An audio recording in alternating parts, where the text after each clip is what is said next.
Hello viewers, Tollywood story এক্সপ্লেনারে তোমাদের সবাইকে স্বাগত জানিয়ে গীতা এলএলবির আজকের পর্বের রিভিউ আমি শুরু করছি। শুরুতেই দেখা যাচ্ছে যে কেউ একজন গাড়ি করে এসে এক জায়গায় দাঁড়িয়েছে, আর বন্নি আর ঈশা গেছে সেখানে গিয়ে তারা স্বস্তিকের একটা শার্ট আর স্বস্তিক যে পারফিউমটা ইউজ করে সেটা সেই লোকটাকে দিচ্ছে, আর বলছে যে এই পারফিউমটা ইউজ করলে পড়শি তাকে নিশ্চিত মানে স্বস্তিক মুখার্জি ভাববে। আর মানে ঈশা বলে দিচ্ছে যে খুব সাবধানে কিন্তু কাজটা করতে হবে, কারণ আজকে তার ছোটদাও মানে স্বস্তিক মুখার্জিও নাকি সেম শার্টই পরবে। এরপরে সেই লোকটা জিনিসপত্র নিয়ে গাড়ি করে চলে যায়, আর মানে বন্নি আর কি অধরাকে ফোন করে জানিয়ে দিচ্ছে। অধরা বলছে যে কোর্টের নেক্সট ডেটে সেই বাজিমাত করবে। গীতা এলএলবি, আপনি অ্যাডভোকেট হতে পারেন, আপনি অনেক লও জানতে পারেন, কিন্তু লয়ের বাইরেও না একটা ল আছে, আর সেটারই প্রয়োগ ঘটবে এবার কিছুক্ষণ পরেই।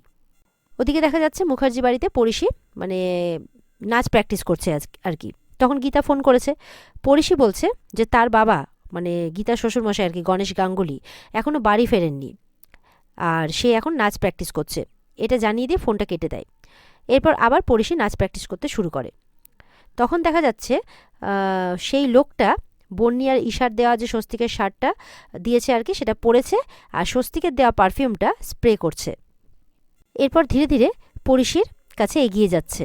এরপর পড়শির কাছে যাওয়াতে পড়শির নাকে গন্ধটা যায়, মানে পারফিউমের গন্ধটা। পড়শি তখন জিজ্ঞাসা করছে যে কে স্বস্তিকবাবু, আপনি আপনি এখানে এসেছেন? এরপর সেই লোকটা পড়শির গায়ে হাত দিয়ে তার সাথে অসভ্যতা শুরু করে। পড়শিও চিৎকার করতে থাকে, এটা করবেন না, আমার চোখে এতটা নিচে নামবেন না স্বস্তিকবাবু, গীতা কিন্তু আপনাকে খুব বিশ্বাস করে, এই বলে কিন্তু ভয়ে চিৎকার করতে থাকে। তখন সেই লোকটা কিন্তু সেখান থেকে চলে যায়, আর ইতিমধ্যে গণেশবাবু বাড়ি ফিরে আসেন, আর দরজার বাইরে থেকে পড়শির চিৎকার শুনে ঘরের মধ্যে ঢুকে এসে দেখেন যে পড়শি কান্নাকাটি করছে, আর বলছে যে আমি ভাবতে পারছি না যে এতটা নিচে নামতে পারেন উনি। তখন গণেশবাবু তাকে জিজ্ঞাসা করছে যে কে এসেছিল। উত্তরে তখন পড়শি বলছে, মানে গণেশবাবু তখন মানে গীতার বাবা আর কি জিজ্ঞাসা করছে যে কি হয়েছে কি হয়েছে। পড়শি বলছে না না কিছু না। এরপরেই কিন্তু গীতা বাড়ি চলে আসে, আর তার বাবাকে জিজ্ঞাসা করে কি হয়েছে বাবা। তার বাবা গীতাকে বলছে দেখ না, পড়শি কেমন একটা যেন ভয়ে চিৎকার করছিল, আমি জিজ্ঞাসা করলাম কিন্তু আমাকে কিছু বলল না। আর পড়শি এখন মুখার্জি বাড়িতে নয়, পড়শি এখন গীতার বাড়িতেই আছে। তাই গীতার বাড়িতে সেই লোকটা এসেছিল সেই পারফিউম দিয়ে, যাতে ভাবে যে স্বস্তিক এসছে তার কাছে। গীতার বাবা বলছে যে আমি গেছিলাম বাজার আনতে, দেখি যে দরজাটা বন্ধ ছিল, তারপরে জোর করে ধাক্কা মারতে দরজাটা খুলে যায়, আর পড়শি খুব চিৎকার করছিল, নিশ্চয়ই কেউ এসেছিল এখানে।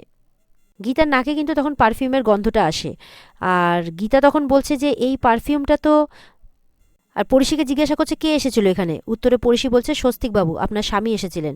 গীতা তখন মানে খুব কৌতূহল নিয়ে জিজ্ঞাসা করছে কি কি করতে এসেছিলেন, কি করেছেন উনি। পড়শি কাঁদতে কাঁদতে বলছে আমি বলতে পারবো না। গীতা তখন এটা শুনে অবাক হয়ে জিজ্ঞাসা করছে মানে কি বলছেন কি আপনি, কি করেছে। পড়শি কাঁদতে কাঁদতে গীতার বুকে মাথা রেখে বলছে স্বস্তিকবাবু এসেছিলেন। ওদিকে আড়ালে কৃপানকে দেখা যাচ্ছে যে স্বস্তিকের সেই শার্টটা পরে বলছে খেলা জমে গেছে, তার মানে কৃপান এসেছিল স্বস্তিকের শার্ট আর পারফিউম গায়ে দিয়ে। এরপর অধরাকে ফোন করে বলছে একটা অডিও পাঠালাম, শুনে নিন। মানে কৃপানই স্বস্তিক সেজে পড়শির কাছে গিয়েছিল, আর অধরা সেই মতো অডিওটা শুনে দেখে যে সেখানে পড়শির আওয়াজ। মানে কৃপান যখন স্বস্তিক সেজে পড়শির কাছে গিয়েছিল তখন পড়শি চিৎকার করে যা যা কথা বলেছিল সবটা রেকর্ড করে ফেলেছে। অধরা এটা শুনে খুব খুশি হয়ে যায়, আর বলছে বাহ, অর্ধেক কাজ তো হয়ে গেল আমাদের।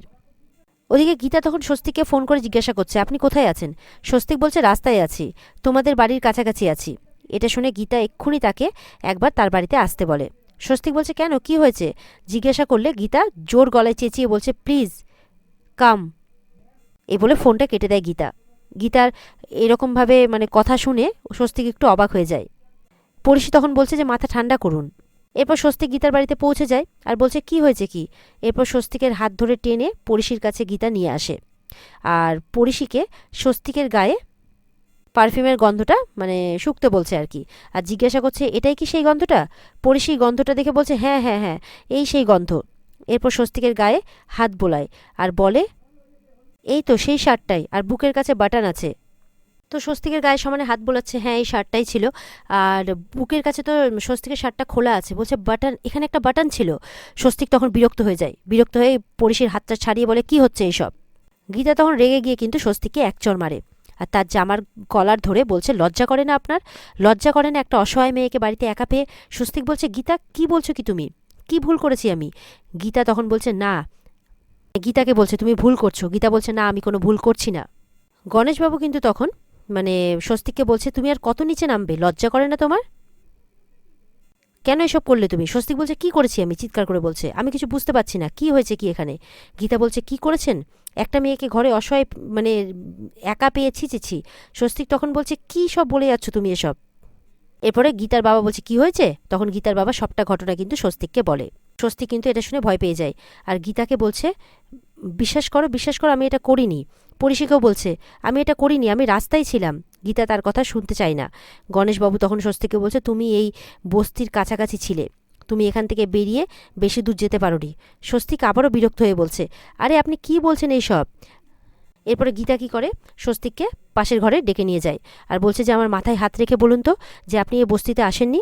স্বস্তিক গীতার মাথায় হাত রেখে বলছে, আমি এই বস্তিতে আসেনি। বলছে, আপনি বলুন তো আমার মাথায় হাত রেখে যে আপনি পরিশিকে স্পর্শ করেননি। বলছে, না, আমি পরিশিকে স্পর্শ করিনি। গীতা তখন বুঝতে পারে সবটা, তখন অধরাদের কথাগুলো মনে করতে থাকে। পরিশিকে তো ফাঁসাচ্ছিল যে ও নাকি সিঁদুরদানি হয়নি।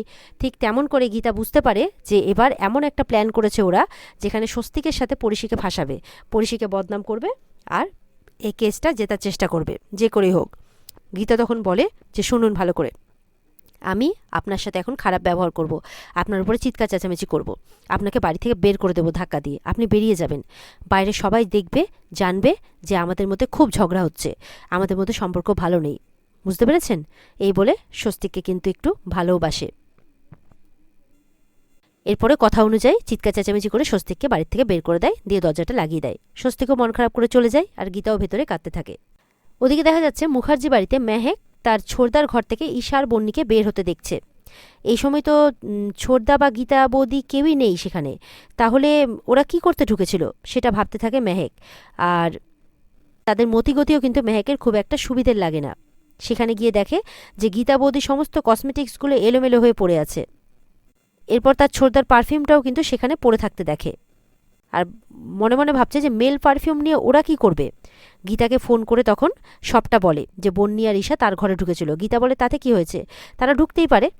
এরপর মেকআপের জিনিসপত্রগুলো যে এলোমেলো হয়ে পড়ে আছে, গীতা তখন বলছে, হয়তো কোনো প্রয়োজন ছিল, কিছু দরকার ছিল, তাই জন্যই হয়তো ঢুকেছিল। মেহেক বলছে, কিন্তু যখন ওরা তোমার ঘর থেকে বেরোলো তখন ওদের মুখে তো কোনো রকম মেকআপ ছিল না। আর তার থেকেও ইন্টারেস্টিং ব্যাপার যে ছোড়দার পারফিউমটা ওখানে পড়ে রয়েছে। গীতা জিজ্ঞাসা করে, কোন পারফিউম? উত্তরে মেহেক বলছে, যেটা ছোড়দা সবসময় ইউজ করে। এরপরে পারফিউমের বটলটা হাতে তুলে দেখতে গেলে গীতা তাকে পারফিউমের বটলটা ছুঁতে বারণ করে। মেহেক হঠাৎ এটা শুনে ঘাবড়ে যায়, জিজ্ঞাসা করে, কেন গীতা বৌদি? গীতা বলছে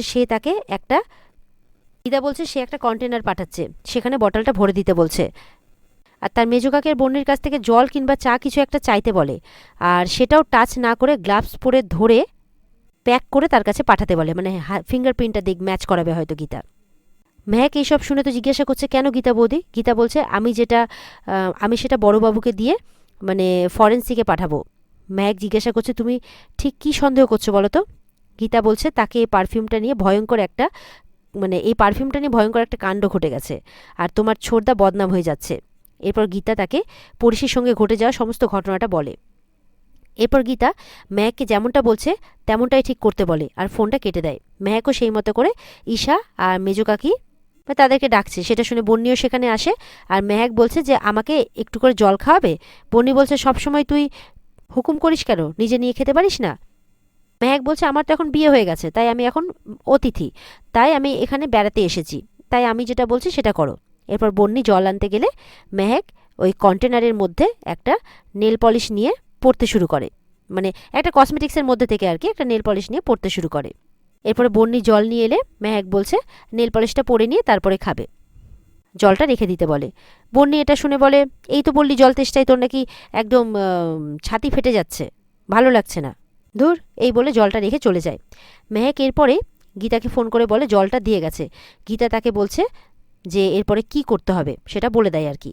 মেহেক সে সবটা বুঝে গেছে, এই বলে গীতাকে জিজ্ঞাসা করে, তুমি পরিস্থিতির ভুলটা কিভাবে ভাঙাবে? গীতা বলছে ভুল ধারণাই বটে, আপাত দৃষ্টিতে দেখলে বোঝা যাবে আমার বরটাই দোষী, কিন্তু আমি তো জানি যে আমার বর এরকম কাজ করতেই পারে না, ও কাউকে টাচ করা তো দূরের কথা, ও কারোর দিকে তাকাবেও না, বলে ফোনটা কেটে দেয় গীতা। ওদিকে দেখা যাচ্ছে স্বস্তিক মানে ইয়েদের বাড়িতে গেছে, অধরাদের বাড়িতে। অধ্যায় বলছে যে কি ব্যাপার, স্বস্তিক এসছে এখানে দিদি, মানে অধরাকে বলছে, বলে কি স্বস্তিক এসছে, বলে হ্যাঁ। স্বস্তিক কারো কথা না শুনে, কারোর কোনো গার্ডকে না মেনে একদম সরাসরি ঢুকে যায় ভেতরে, আর অধরার সামনে গিয়ে দাঁড়ায়। অধরা বলছে আপনি স্বস্তিক মুখার্জি না, বলে হ্যাঁ। বলে আপনি এখানে, বলে পড়শি কোথায়, আমার পড়শিকে চাই। বলে মানে, বলছে পড়শিকে আমি পাগলের মতো ভালোবাসি। আপনি ঠিকই বলেছিলেন, পড়শি আমাকে ভালোবাসে, আমি পড়শিকে ভালোবাসি। অধরা বলছে কি বলছেন কি আপনি? তখন অধ্যায় বলছে আপনার কি মাথা খারাপ হয়ে গেছে, মানে এবার ওদেরকে উল্টো চাল দেবে গীতা। বলছে আমি গেছিলাম পড়শির কাছে, আমি ওকে পাগলের মতো ভালোবাসি, আমি ওর কাছাকাছি যেতে চেয়েছিলাম, কিন্তু ও আমাকে ধাক্কা দিয়ে সরিয়ে দিল। এর আগেও আমি অনেকবার ওর কাছাকাছি গেছি, কিন্তু আজকেও প্রথমবার আমাকে ধাক্কা দিয়ে সরিয়ে দিল। আমি বারবার করে ওকে বললাম যে পড়শি আমি তোমাকে ভালোবাসি, আমি তোমাকে ভালোবাসি, কিন্তু ও আমাকে বললো চলে যাও, চলে যাও, এখান থেকে চলে যাও। স্বস্তিকের কথা শুনে তো অধরা আর অধ্যায় একদম অবাক। তাদের ভাবনা চিন্তার বাইরে জিনিসগুলো ঘটছে, তো তাই বুঝতে পারছে না কি হচ্ছে। শুধু আমি কিচ্ছু চাই না, আমি গীতার সাথে সম্পর্ক চাই না, আমি শুধু পড়শিকে চাই। আমি জানি যে ও আপনাদের সাথে অন্যায় করেছে, ও বলেছে আমাকে যে ওর বিয়েটা হয়নি। তখন অধরা কাকাই বলছে এক মিনিট এক মিনিট। কাকাই বলছে কি বলেছে আপনাকে? বলছে যে ওর বিয়েটা হয়নি। কাকাই বলছে এটা পড়শি আপনাকে বলেছে? বলে হ্যাঁ। অধ্যায় বলছে কিন্তু এটা কি করে সম্ভব, পড়শির তো বিয়ে হয়েছে। তখন স্বস্তিক বলছে আরে কি বলছেন মশাই, একবার বলছেন বিয়ে হয়নি, একবার বলছেন বিয়ে হয়েছে, কি বলতে কি চাইছেন, আমি কিচ্ছু বুঝতে পারছি না। বলছে পড়শি তো আমাকে বললো যে বিয়েটা হয়নি। অধরা বলছে আচ্ছা আপনি কোনো চালাকি করছেন না তো, আপনি কোনো ছক করে আসেননি তো? অধরা বলছে আমি প্ল্যানটা কিন্তু ঠিক বুঝতে পারছি না। বলছে আমি পড়শির কাছে গিয়েছিলাম জানেন তো, পড়শিকে আঁকড়ে ধরতে, আমার কোনো ব্যাড ইন্টেনশন ছিল না, কিন্তু ও খারাপ ভেবে আমাকে ধাক্কা দিয়ে সরিয়ে দিল জানেন। স্বস্তিক বলছে মিথ্যে কথা বলছেন আপনি, মানে অধ্যায় বলছে মিথ্যে কথা বলছেন আপনি, মিথ্যে কথা, আপনি ওখানে যেতে পারেন না, এটা অসম্ভব। কাকাই বলছে হ্যাঁ আপনি তো ওখানে ছিলেনই না, আপনি যেতে পারেনই না। স্বস্তিক বলছে আমি ছিলাম ওখানে। অধ্যায় বলছে না ছিলেন না। কাকাই বলছে না ছিলেন না। স্বস্তিক বলছে আরে আমি ছিলাম ওখানে। অধ্যায় বলছে আপনি ওখানে ছিলেন না, ওখানে তো কৃপান ছিল। স্বস্তিক তখন অবাক হয়ে তাকাচ্ছে অধ্যায়ের দিকে, আর অধ্যায় এবার ভাবছে হাই হাই আমি কি বলে ফেললাম। অধ্যায়ের দিকে তখন অধরাও তাকাচ্ছে, কাকাইও তাকাচ্ছে যে হাই হাই কি হয়ে গেল। আর এখানে আজকের পর্ব শেষ হয়ে যায়। তো বন্ধুরা, এই ছিল আজকের পর্বের রিভিউ। ভালো লেগে থাকলে কিন্তু পর্বকে লাইক কমেন্ট করে আমাদের জানাতে ভুলবে না, আর আমাদের চ্যানেলকে সাবস্ক্রাইব করতেও ভুলবে না। তাহলে দেখা হচ্ছে তোমাদের সাথে আগামীকালকে পর্বের ফুল এপিসোড দেখতে। অবশ্যই স্টার জলসার পর্দায় চোখ রাখবে। তাহলে সবাই ভালো থেকো, টাটা।